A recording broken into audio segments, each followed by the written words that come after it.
Hi everyone, welcome back to another reading of the Destiny Grimoire Anthology Volume 3. War Machines, continuing on, we're now on to Chapter 4. Previous chapters have been read in other videos on this channel, if you'd like to check those out. I'm going to just jump right into Chapter 4 here, The Brain. We all have creators, humans, exo, war minds, even those poor awoken. Some are just easier to find. Lord Tymir. Meridian Bay. We want your grandchildren. Does that sound grim? Don't panic. We aren't talking about human babies, yours or anyone else's. We're talking about your inventions, the children of your mind. Come join us. Come to Clovis Bray and build the laboratory of your dreams. Anything you need, demand it and it's yours. At Clovis Bray, we have a singular understanding of genius, and we appreciate how brilliant minds flourish when they enjoy total freedom. This is Freehold, the realm where new and the best is born.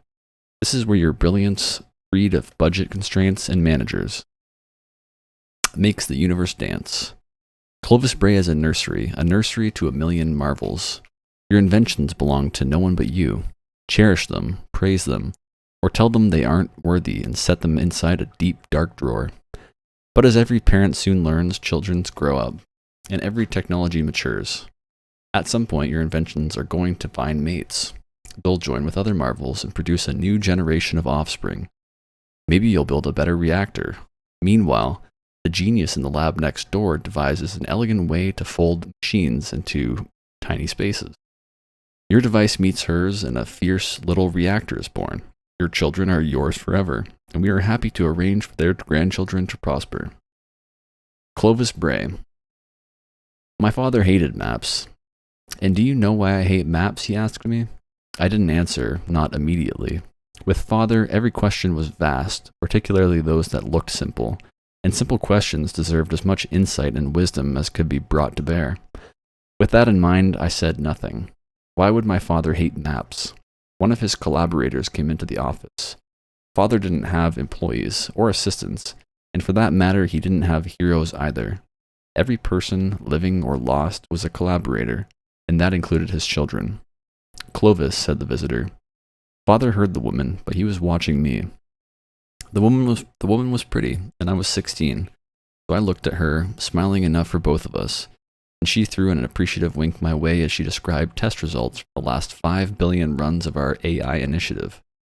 Out in the Martian desert, my father and picked collaborators were building housing too cold for this universe and too swift to be real. And I was a 16-year-old boy smiling at a pretty woman. My father thanked her for the update, and she left. Just as I feared, he never looked away from me. I don't know why you hate maps, I admitted. With father, ignorance was never the worst crime. What was awful was pretending to have insight and wisdom where neither existed. Maps end, he said. I nodded. Just a little. Maps insist on having borders and edges or the table falls away, which isn't the way the universe works. It doesn't, no, I agreed. Then he asked me, how does the universe work? I pretended to take my time, considering various smart answers, but I ended up using my first impulse. Effortlessly, I said. He laughed, which wasn't uncommon for my father, but it was heartening to hear just then. What else can you tell me? He asked. The universe is infinite, and probably in multiple ways, I said. Then I listed a few examples. The census of stars, the many worlds principle in quantum mechanics, and the endless measure of tiny realms hiding inside every grain of Martian sand. Father nodded. The smile died. Then he said something ominous, although I didn't appreciate it at the time. The universe is someone's map, he said. Is it? I muttered. Yes, oh yes. And what we're doing here, we're reaching beyond the boundaries, out into the unknown. And we pull back new colors to put on this map that can never, ever let itself be finished. I nodded, smiling like the good son. But I was 16, and my thoughts were mostly about the pretty woman who had winked at me. Excerpt from an unpublished memoir of Clovis Bray II. The art that's on that page. Building with the Clovis Bray symbol on it, some people standing on some steps outside. The Legacy of Genius. Dearest Anastasia and Wilhelmina, I have faced a great many challenges in my life, suffered losses that I was certain I would never recover from, and bore witness to unspeakable horrors. Yet nothing scares me to my very core of being as much as dying does. I know you expect answers from me before that happens. Nothing I say will provide the closure that you need, but I can tell you why my circumstances are the way they are. Your mother hates me. This much you know. What happened to your father was tragic, from your mother's perspective, preventable. You must understand the truth. I did everything I could, perhaps more than I should have. He was my son after all. Nothing changes that. But sickness does not discriminate. It comes for us all the time. Do not be confused. Death is an illness. I know I can cure it. There is a persistent theory that nature's law is the only true law, and to challenge it results in abominations. I reject this principle. I argue that our very existence, our free will, and our independent thoughts spit in the face of that theory. We are already abomination to nature's plan. It's so clear. Yet I am ostracized and labeled an extremist by the scientific community, and worse, by my family. Everything I have done has been in our family's name, to preserve our legacy and persevere over whatever may come. My distance and isolation are necessary to ensure I'm successful in my efforts. Failure is not an option. Either you see this now and understand me clearly, or you never will. I also impugn from natural law only accounts for what we know of the universe. Powers exist out there beyond our natural realm. Sentient beings control the scales of fate. They think they also have the means to control us, but forget that gods are self-made. The Brays will be in the pantheon of the gods. The universe will bend to our will. There is no reason for our light to fade into nothingness. We can endure. We can become timeless. I have no regrets regarding my behavior or actions. You should know by now that I'm steadfast in my beliefs. Nothing will prevent me from doing what is right. Look at where it has led Elizabeth and the benefits she's received. I have saved her. It is now my duty to save many more. When I am successful in my current endeavor, all the pain, all the fighting, and all the hate will be forgotten. It was simply a means to an end. Then we will be beyond it. We will become more, rewriting nature's law to suit our needs. You are Brays. We have no choice in this matter. Do not allow our legacy to fade. The Blueprint and the Architect.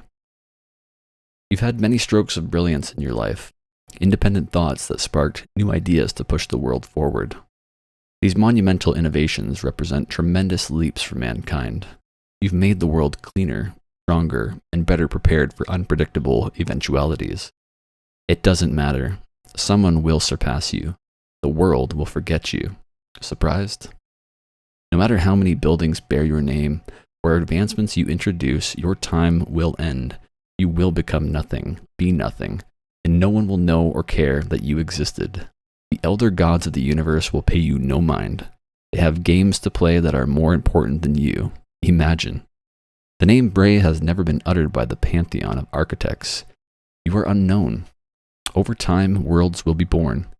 Species will bloom and burst and pollinate foreign fields with their influence, and you will be dysphoric because your briefness was interrupted by vicissitude. They will not mourn you. You will go quietly like a stone sinking in water, your ripple small and ineffective. Does it not vex you? It should. Perhaps it doesn't have to. You're not like anyone else. Is your legacy then not worth persevering? What will you do to ensure that you're not swept away in the dust bowl of time? All is possible. Beyond thought and sentience lies another plane, the waking dream. Your mind, in its current form, could not comprehend it. Not every answer that you seek is buried in your mind like a lost artifact waiting to be unearthed. You simply do not have it all. Should someone come along with an offering to you, Should someone come along with an offering to give you the inkling you need to set you in the right direction and put you down the path, that take it. Take it for all it's worth. Do not let pride hinder you. This is not merely a suggestion. We left something for you. It's waiting, calling. Do you hear it? You will. You have questions. There are answers. There are gateways to that which you seek, though you'll have to build them. It will provide the blueprint. Just listen to it. The people you've failed, the loved ones you've lost, you don't care about them. Everything you've done for yourself. Everything you've ever wanted, you'll get on Europa. Everything you need is there for you. Take it. Don't let anyone stand in your way. Your fears will be assuaged. Your legacy secured. Your mind immortalized. Join the architects. They will speak of the name Bray then, and it will echo through time and space. The way is clear. The first step is yours to take. Or you can beat your head against the wall until nothing remains but a bloody stump. At least then you'd leave a stain behind. Lost Light. It's colder here than I anticipated. Every time the wind hits, it tears through my skin, it seizes my bones. It's a painful, terrible sensation. Coming here goes against every rational thought I've ever had, but I've been called. For months now I've been hearing things, passing thoughts, signs, whispers, all leading me here. They get loudest when I'm trying to rest. Sleep eludes me. Feels like I'm going insane. I did my best to ignore them, brush them off, but nothing's working anymore. I finally started listening to them. I don't feel threatened, just intrigued. They're saying exactly what I want to hear. What's that old saying about curiosity? I have so many questions. I feel like every last one of them leads back to my family. Maybe some answers will provide peace of mind. Maybe. I've searched for this place for so long. My birthright, after all. It's hard to grasp that I'm here, led by some unseen hand. The doors are 12-inch thick steel and frozen shut. It will take a bit to thaw them, but I've got Bray Tech equipment for every conundrum. I can't believe this place was a hotbed just a few years prior. The bombardment feels like years ago at this point with how crazy things got after. A quick scan confirms there's no sign of life, thankfully. Aramis and the rest were a disease, but she has nothing compared to the plague of corrupted guardians. I can't stand them. Not after the darkness tore us all apart. Ice is cracking. I hear it now, louder, clearer than ever before. Excitement rushes through me and warms my body. I feel it also, some kind of sympathetic response. It's glad I'm here. Time to get what I came for. Jinju spins in front of me, halting my grand entrance. I want you to know I hate this.